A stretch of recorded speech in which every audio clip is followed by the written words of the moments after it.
प्रणाम अलैकुम दोस्तों। क्या आप जानते हैं कि बादशाह अकबर भी पढ़े लिखे नहीं थे, लेकिन वो इस बात को जानते भी थे और मानते भी थे कि मैं पढ़ा लिखा नहीं हूँ। इसलिए उन्होंने मुकम्मल सियासियात यानी एंटायर पॉलिटिकल साइंस की फर्जी डिग्री हासिल करने की कोशिश नहीं की। चूंकि बादशाह को अपनी लिमिटेशंस पता थी, इसलिए वो पढ़ाई लिखाई, साइंस, टेक्नोलॉजी इन सब मामलात में अपना मुंह बंद रखते थे। चूंकि बादशाह ने खुद कभी परीक्षा नहीं दी, इसलिए उन्होंने बच्चों को कभी ये नसीहत भी नहीं दी कि गणित के इम्तिहान में कठिन सवाल पहले सॉल्व करने चाहिए, या नाले की गैस से चाय बन सकती है, या बादलों का फायदा उठाकर मुगलिया जहाज रेडार से बच सकते हैं।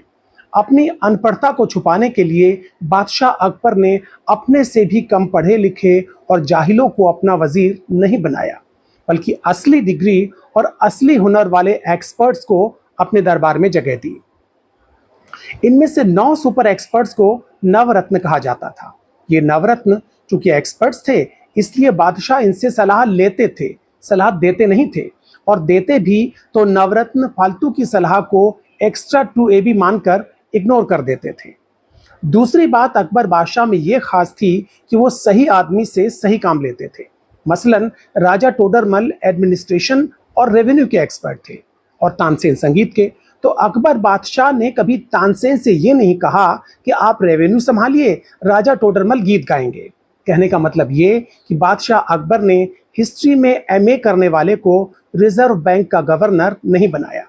दूसरी बात, बादशाह अकबर की कैबिनेट में सभी की जिम्मेदारियां तय थीं और जवाबदेही भी। ये नहीं कि रेल का मामला हो तो खेल मंत्री जवाब दें, खेल के मामले में तेल मंत्री बोलें, तेल के मामले में जेल मंत्री बयान दें।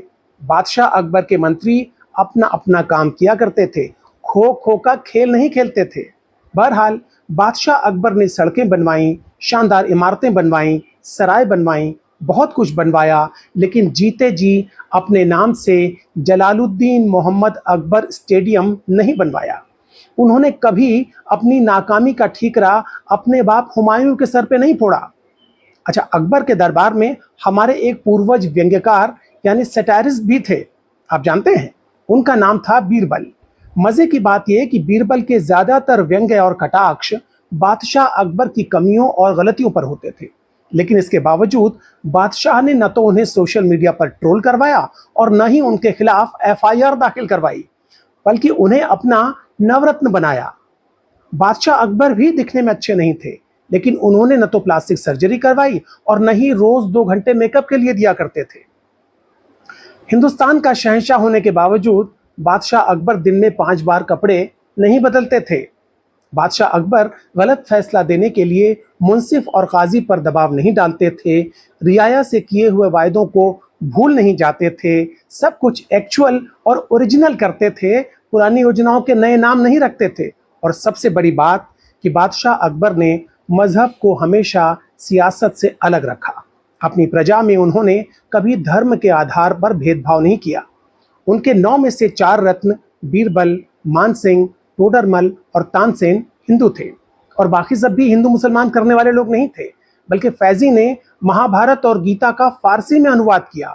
और रहीम के बारे में, अब्दुल रहीम खान खाना के बारे में तो सब जानते हैं कि वो ब्रजनंदन भगवान श्री कृष्ण के अनन्य प्रेमी थे। तो इस तरह बादशाह अकबर ने साबित किया कि राजा अनपढ़ होते हुए भी महान हो सकता है, बशर्ते उसका दिल साफ हो और सोच बड़ी हो, बशर्ते राजा झूठा, मक्कार, धोखेबाज और नफरती न हो।